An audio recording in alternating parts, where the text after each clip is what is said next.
Hey, beloved, this is Raptor News. I just want to tell you about this dream that I had where I was walking with a stranger. I don't know who this person was.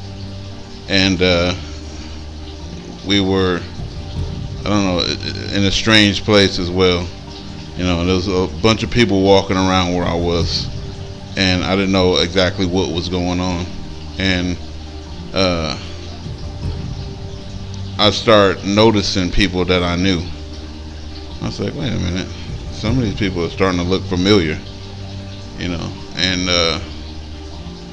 I saw somebody, and I was looking at them very closely, and I was like, whoa, I know that dude, or I know that person, that dude or that girl, they dead.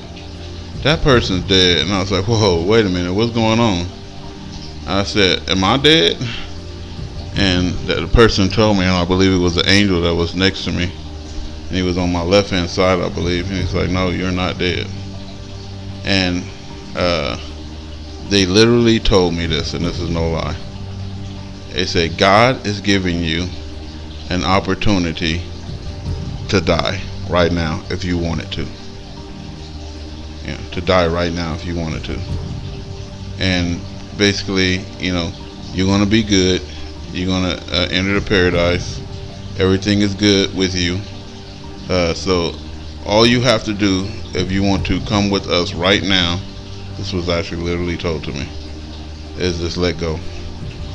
Just let it go. And when he was saying that, it was so relaxing. You know, it was like the whole environment that I was in was just relaxing. So just let it go. You know, let go of this life. You know, and then, you know, come on this side. And I was like, at that time, I said, no, I'm not going to do that. Because I said I got work to do. And I'm glad, because I would not be here today, you know, teaching a lot of people that, and I definitely wouldn't have taught my family, and there would be a lot of people that seem like they would probably have been screwed over if I had took that deal. So I didn't take that deal. I said in that vision that I was just going to come back and just do some work, you know, and I'm glad I did. And so there was another one where God said he wanted to, well, two angels came to me in this one, and they said, God want to see you. God want to see me. You know, that was kind of like freaky in itself. God wants to see me.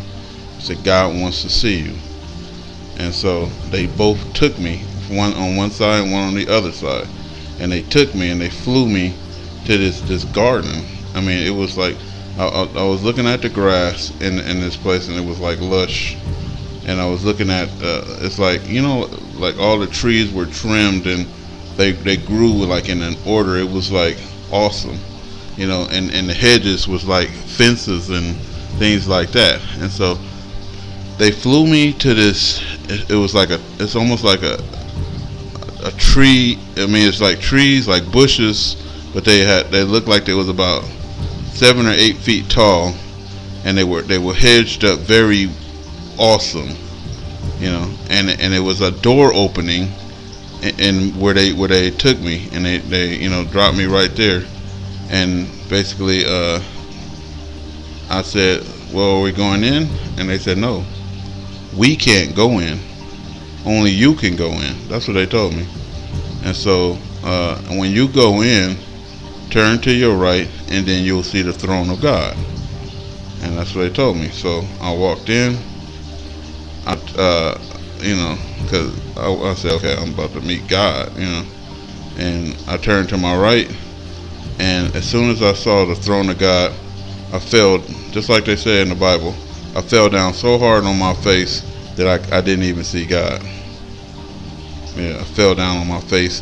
I'm talking about, it was like so much, you know, like respect and fear and awe of God that people think they're gonna be standing in front of God, questioning God about their life. There's no questions. God is not going to hear your questions or excuses on that day. It says, did you or did you not obey? That's all He's going to hear. And so basically I fell down on my face, and then I woke up out of that one. And then the last one was it was a bunch of us Hebrews, and this was like the elect, and I know that these guys were elect, and I was proud to be in this room, this assembly. So I don't know if it was about 12 or 13 guys in this assembly, and it was all Hebrew, and it was a table, a long table, like the 12 or something they show in that picture, but it was a long table in there, and we all had on white, and it was somebody at the head of the table, and I knew who was at the head of the table. It was the most pious and righteous of us. The one who that God admired the most out of us was at the head of that table, and I would like to have been in his position, but I was just happy that I was accepted at that table, So that was a table of great, I don't know, it was great honor. It was a table of great honor, and I was in the room, and I wasn't the last either. I was third to the last, but it's like it's only a handful of people that actually get into this assembly right here, and I was there, and I was like, oh, wow. And I remember just standing there, because we all was around this table, standing up, facing the leader, and basically he was talking, and I just remember feeling proud, not like pride, but proud, but just honored to be there, and then I woke up. So, at this particular time, right now, I ain't gonna say I'm ready to die, but I know I did my job. I know I raised my kids the best and right way that I can up in God, and I actually raised my family up in God, not just told them a few words and then went about my business and they went about their business in the world. Nah, we sat and studied every day for hours, every single day, and I don't care how many people grew tired of that or whatever. Every single day, it was a struggle, and then from my family to your family, so this is what I'm saying to you, that lose the fear of dying and everything else, because the only way you're going to do that is that you're doing 100% right, and you're good in God's eyesight. Like right now, restraining myself from anything carnal, anything wrong, any bad thoughts.